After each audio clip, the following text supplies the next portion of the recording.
Get ready for a special treat because we have a 2-for-1 video lined up just for you. I'll be diving into Alice's story, Autumn Memories, while also showing you how to create a stunning rustic background using our What Lies Beneath die set. Trust me, you'll want to stick around to the very end because I have an exciting twist on one of my card samples that you won't want to miss. Let's get started and have some crafty fun together. Hey everyone, I'm Lisa and I couldn't be more thrilled to welcome you back to the This Calls for Confetti YouTube channel. If you haven't already, go ahead and hit that subscribe button and tap that little bell so you'll be the first to know about all our exciting upcoming content. If you're enjoying what you're watching, and I hope you are, please give us a thumbs up, share your thoughts in the comments, and spread the joy by clicking the share button below to post on your favorite platforms. Now don't hold back, it's such a fun way to support creators like us. We're excited to switch things up today. Instead of our usual routine of showcasing stamps, dies, and stencils first, we're diving into the wonderful world of rechargeable airbrushes, one of my absolute favorites for crafting. Now, this versatile tool can do so much more than you might think. Personally, I love using them for alcohol inks. My top picks for the inks, Copic Refill inks and Tim Holtz inks. Today, we'll show you how to use these inks in an airbrush to create rustic backgrounds. Also, I want to mention real quick, throughout this video, I'll be using 110-pound Avalanche White Neenah Classic Crest cardstock. You, however, can use any heavyweight white cardstock you choose. The other way that I love to use this rechargeable airbrush is to move the alcohol inks around on my Yupo paper to create stunning alcohol ink backgrounds. We'll dive into that into another video. So for now, let's talk about the airbrush systems. Here I have 3 airbrush systems on hand. First up, meet Old Faithful. This one's been around for about 3 years now, my trusty sidekick, and it hasn't let me down. It's priced at around $65 though. But one thing about it is while it's a great airbrush, the price point might be a lot for someone first starting out. And another thing about it, it can be tricky to find. It's currently out of stock on Amazon. So let's talk about the newcomers. Now I've done the legwork for you. I've picked up 2 additional systems. The lovely champagne colored one on the left is an incredible deal at around $25, while the sleek black one in the middle comes in at about $36. Each of these includes a charging cord, tools for easy cleaning and maintenance, plus 2 extra cups, and that is super convenient. So after trying out all 3 systems while shooting this video, I'm excited to share that my top pick is still the trusty Old Faithful. I love how its trigger automatically engages the compressor, shutting it off when you release that trigger. It's super convenient. However, don't overlook the champagne colored system. It's a fantastic option for the price. The only difference is that you need to press a button on the front to start the compressor. It boasts 3 airflow settings, low, mid, and high. And once it's on, just pull the trigger to engage the ink flow. So if you're starting your airbrush journey, or you want to explore a rechargeable option without diving in too deep just yet, I wholeheartedly recommend this champagne colored system. And for the remainder of this video, I'll be using that system so you can see how it operates. I want to say stop. I cannot emphasize enough how important it is to stay safe while you're using an airbrush. You want to make sure you're wearing a mask and you work in a well-ventilated area. Practicing these simple habits will keep you protected and allow you to enjoy your creative process even more. Thanks for sticking with me. I know that was quite a bit of information, but we're almost there, getting to the exciting part. So to make this video a little more enjoyable and to keep it concise, I'm trying something new, picture in picture. You're going to see that in just a second. It's a fun way to share segments of content on the same topic without taking up too much time. So here we go. Now I've engaged the compressor by pushing the button on the front of the system. I simply add a few drops of alcohol ink to the cup here on the top and start spraying the ink across the die cut planks. I recommend you play around with your color combos and don't be afraid to layer colors. The airbrush system is much different than using alcohol ink straight to Yupo paper, where we know they lay on top of that paper and move around easily until they're dry. It's even different than using your Copic markers to color the planks because when you use your markers, the paper soaks up that ink. When you're using an airbrush system, it coats the paper with the ink, with the fine particles that it lays down. Now, I usually use 2 colors to coat the planks, but I have used as many as 4. You can make this any color that you want. I have samples at the end of the video showing a few different colors.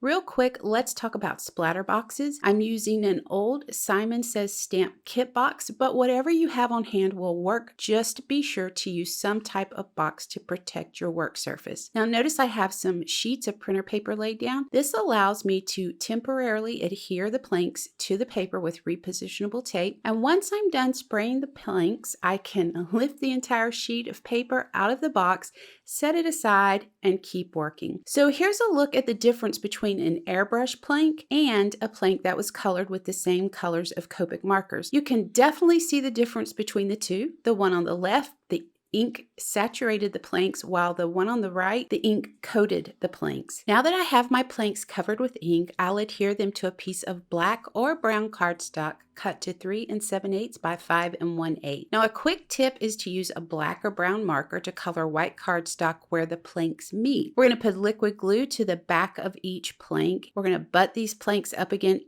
each other on this cut panel, and then we're going to set them aside and give them a little bit of dry time, and I usually use this time to tidy up a little bit. So now we're moving on to giving these planks that rustic look. The first time I did this technique, I just wanted to add a few splatters to my background. I grabbed my alcohol bottle, twisted the lid off, and proceeded to lightly tap the alcohol over the background, and I was loving what I was seeing. Immediately, my brain went, well, if this is good, what if I used a brush and lightly applied the alcohol over the planks with the brush? And hello, gorgeous, I was hooked. I love the look this creates when the alcohol is applied over the inks. It dilutes them, creating this sun-bleached look on the planks. Can you see this with a moss-colored flocking or embossing powder this summer with masculine cards? Of course, why wait for summer? How about white flocking or glittery embossing powder around the edges for a gorgeous snow effect? The possibilities are endless. So now that I have the planks the way that I want them, I'm going to grab a black ink and a blender brush and do a little bit of ink blending just around the edges, just to give this a little bit of a grungy feel. So this is where I want to encourage you to make this your own. You can use as little alcohol or as much alcohol as you want when you are bleaching those planks out. You can ink the edges up or you can leave them as is.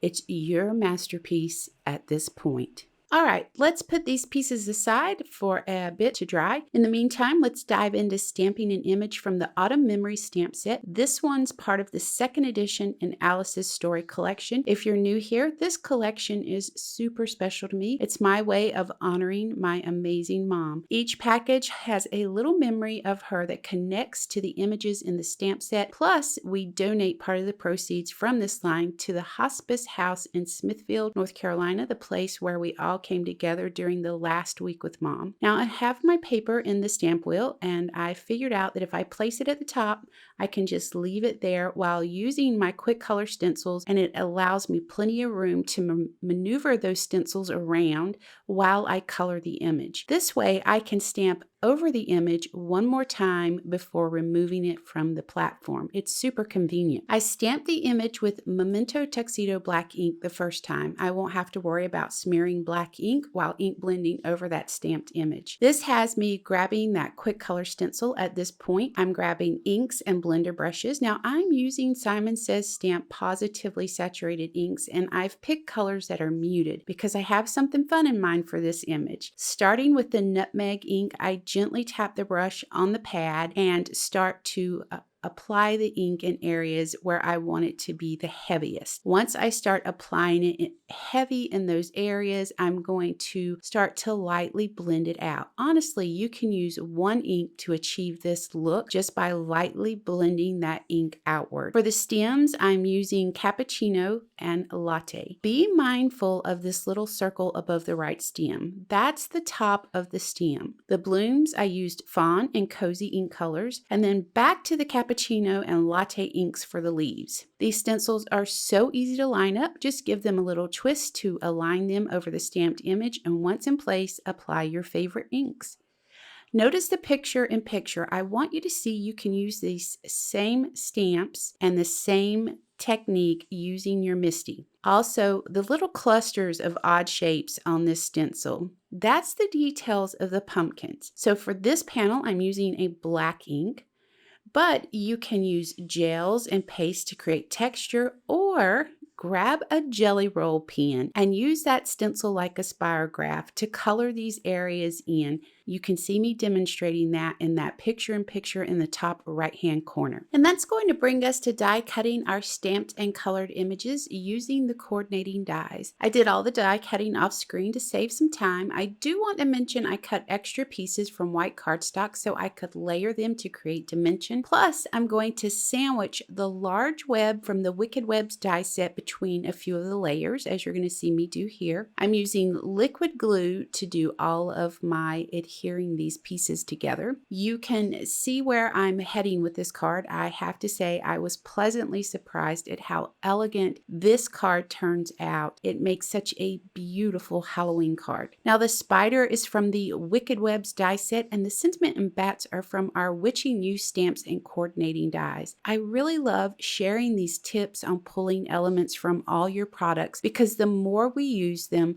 the more we feel like we've got our money's worth, right? That's bringing us to the end of this video. I'm going to leave you with photo samples while I close out this video. I hope you enjoyed spending a few minutes with me today, and don't forget, you can share this video simply by clicking the share button below. Let me know in the comments what you think of the technique, the new Autumn Memories line, and the card samples. I love reading your feedback and staying connected with you through the comments here on YouTube. I have all the products from this Cause for Confetti linked directly below for you. I encourage you to use the inks, blender brushes, cardstock, and adhesive that you currently have in your craft stash to take this technique and inspiration and create your own versions. Don't forget, you can join us in our Facebook group where you can share your This Calls for Confetti creations and connect with fellow crafters. Also, check us out on Instagram and Pinterest. And please know how much we appreciate each of you. We're thrilled to have you on this journey with us. You are part of our story. Every day you are helping me live out a dream come true, and I am forever grateful to you all. So thank you. Until next time, please take care.